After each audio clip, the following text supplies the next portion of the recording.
Hello friends, most of time our NRI friends want to make investment in India and they want to know whether they can use the similar demat accounts as resident individual use, right? And if not, then what is the options and what kind of options are available for them if they want to make investment from their foreign investment or foreign income, or they want to make investment from their Indian savings. So in today's video, I'm going to talk about PINS and no PINS demat account.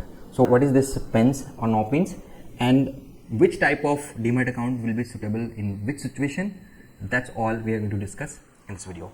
So stay here if you want to invest in India either directly or through your saving from abroad. So let's begin.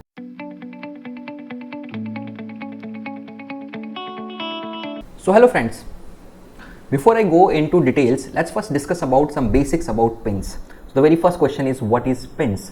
So basically PINS or PINS, it's a short form for Portfolio Investment Scheme Regulation for NRIs. Second thing, I'm going to talk about repatriable investment and non-repatriable investment. So just like you understand, you have a repatriable fund and non-repatriable fund.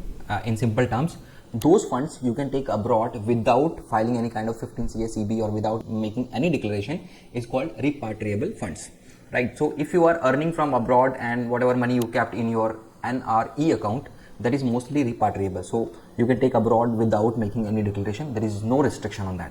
Second kind of funds are non-repatriable. For example, whatever income you are earning from India, maybe it's rent, interest, or any other source of income. Those income, of course, you can take it abroad, but there are certain restrictions. You have to make some declaration, and after meeting all those guidelines, of course, you can take that money abroad, but they are not as simply repatriable as your income earned from abroad. Same way, there are two kind of demat accounts. First is repatriable demat accounts and second is non-repatriable demat accounts. That means if you are investing from your foreign fund, that is mostly repatriable. So even you are buying a stock, after paying say TDS, you can take the money abroad without any restriction. But in case of you are making investment from your Indian source of income, for example, you have rent income or interest income or dividend income, and you want to make investment of those funds, then you can do it. And you can repatriate also, but by meeting certain guidelines, there are maybe certain restrictions. So first thing, understand, lots of time people understand non-repatriable means I cannot transfer. No, it's not like that. You can transfer, but there are certain regulations, there are certain declarations you have to make. You can repatriate up to certain limit of money, which is there in FEMA. So even non-repatriable fund can be transferred. So same way as I told you, there are two kind of demat account which you can open, and now with each kind of demat account you have to link your respective bank account. For example, you want to invest your foreign savings. So suppose you are getting a salary abroad and you want to make some investment from that salary in India. So of course you can do it. You can open a NRI account. You can open a PINS demat account, and you can link your NRI account with that PINS account. It's as simple as that. So if you already have an NRI account, you can link that with your new demat account, which is a PINS demat account. Now because you are bringing your foreign money and investing, this is completely repatriable. Only difference is here, your bank is going to deduct TDS every time you are going to sell some securities or mutual funds. So whatever the TDS rate is prescribed for that, they will deduct that TDS. Balance amount will come back to your NRI account, and anytime you can take it back. Second, no PINS demat account, which is basically non-repatriable demat account. And as I told you, in non-repatriable demat account, you can invest either through your NRI account or through your NRO account. But now you understand, if you are not coming back to India, it will be always advisable to open two different accounts, one for your NRI income and one for your Indian income. It's better that you should not bring your NRI account money into your non-repatriable demat account.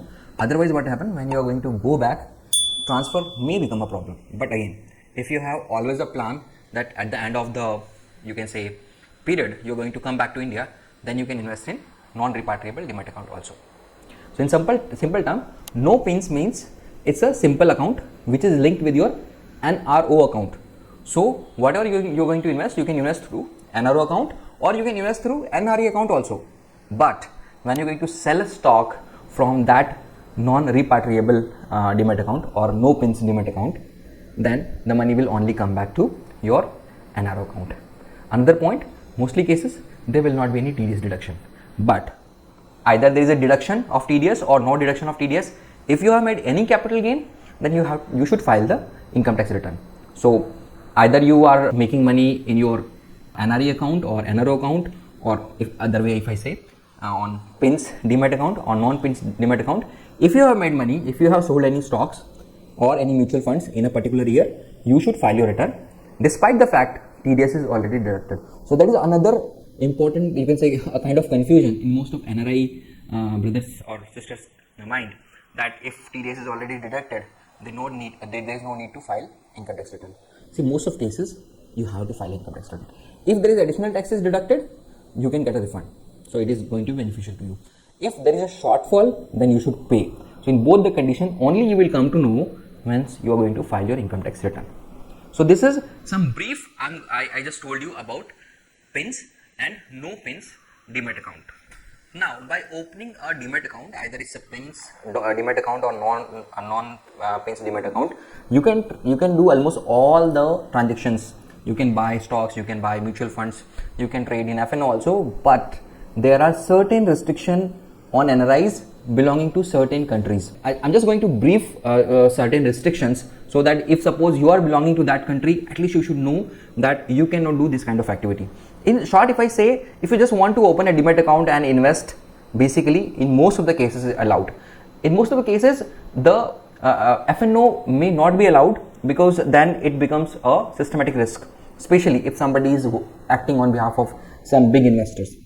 So considering that, the plain vanilla investment is allowed, but mostly speculative activity have certain restrictions, and I'm going to tell you those certain restrictions. Just note down these restrictions, and please, if you do not want to do that or you want to do that, then don't open that kind of accounts. You can use other schemes, other facilities, but PINS or non-PINS demat account will not suit there. So these are the restrictions which you have to take care when you're opening account, especially as a NRI. So the first restriction is NRIs generally can invest in equity delivery, that means pure equity investment, and they can trade in FNO also. However, if you want to trade in FNO, then you have to appoint a custodian. Now understand, this custodian participant has to be appointed, and that is definitely will be done by your broker, so you don't have to take tension of that, but you have to mention specifically with your broker when you're opening your account you are intended to trade in FNO, that is future and option trading. Second, if you are an NRI from USA, Canada, then you cannot invest in mutual fund. NRI from other countries can invest if they have non-PINS account. So understand, if you are from USA and Canada, then you have restriction to invest in mutual fund. You can invest in stocks directly, but not in mutual funds. If you are from other countries, then just ensure that you open a non-PIS account. As I told you, non-PIS account is basically non-repatriable investment. That means you can invest money from abroad and you can take it back also, but with certain restrictions, certain declaration. You have to file form 15 CSEB and all these things. So there are not like that you cannot take money back, but there will be certain guidelines and restrictions you have to follow. The most important part here, if you are opening a PINS account, you are not allowed as an NRI to do intraday trading. So if you are thinking to do intraday trading, this is completely not allowed using this.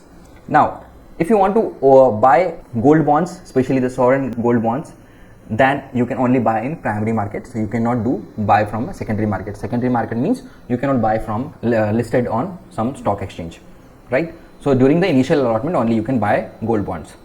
Second, you can do something called buy today, sell tomorrow, right? This kind of trading also can be done, but this is also allowed in non-PIS account. So here if I simplify this, in most of the simple investment in stocks can be done in PINS account.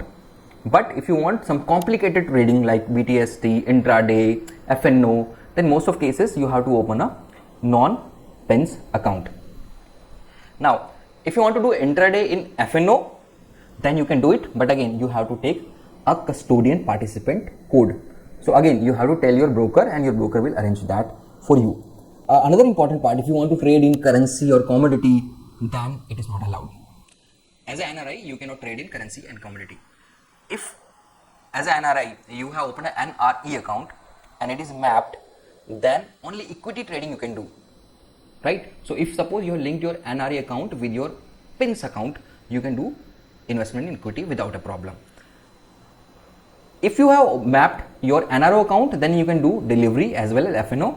But as I told you, you cannot do FNO in your PINS account, that is the account which is linked with your NRI account. And NRI cannot pledge their securities to get the collateral. Now, I do not want to get into the detail of that, but generally what happen, if as a trader you want to trade in India, you can pledge your stocks, you can get margin from broker, and you can pledge you will get extra margins, and on those margin you can put extra positions. So because I also deal in FNO segments, so most of the people who are dealing in leverage tradings like FNOs, intraday, maybe commodity, currency, they use this margin. So you cannot use margin. Now I hope you understand. Again, I want to just simplify because maybe some people might be confused what is allowed, what is not allowed. But I will put the link of such detail also where you can go and check it, that what is allowed, what is not allowed. But if it simply say that you want to invest your hard-earned money in equity, in most of cases it's allowed. If you want to get into speculation using FNO, intraday or other leverage strategies, that is mostly not allowed for the NRI. So hope this was just a video to make certain awareness about the investment part. If you have more questions like how to invest in India, where to go, where you can open the demat account, who can help you, what kind of banks you can link with the demat account. So let me tell you, mostly big banks, HDFC, ICICI or SBI, these are allowed to open PINS as well as non-PINS demat account for NRIs. If we talk about the small bank, cooperative banks, they may not be. So if you have already have an NRI or NRO account with any big bank, they generally will allow you to open these PINS or non-PINS demat account, and using that, by linking those accounts, you can easily invest your money in Indian stock markets. So that's all in this video. Video already has been stretched. I know there might be a lot of question in your mind. So if any question related to your investments, opening demat account or anything related comes into your mind, please ask. Either me or my team will come back and reply you, plus send you the links also, send you the contact details of the brokers also, and you can open your bank account using those links or those contacts. That's all in this video. Hope you like this topic, and you will definitely like and subscribe if you further want to understand about NRI investment. So that's all in this video. Thank you. Have a nice day.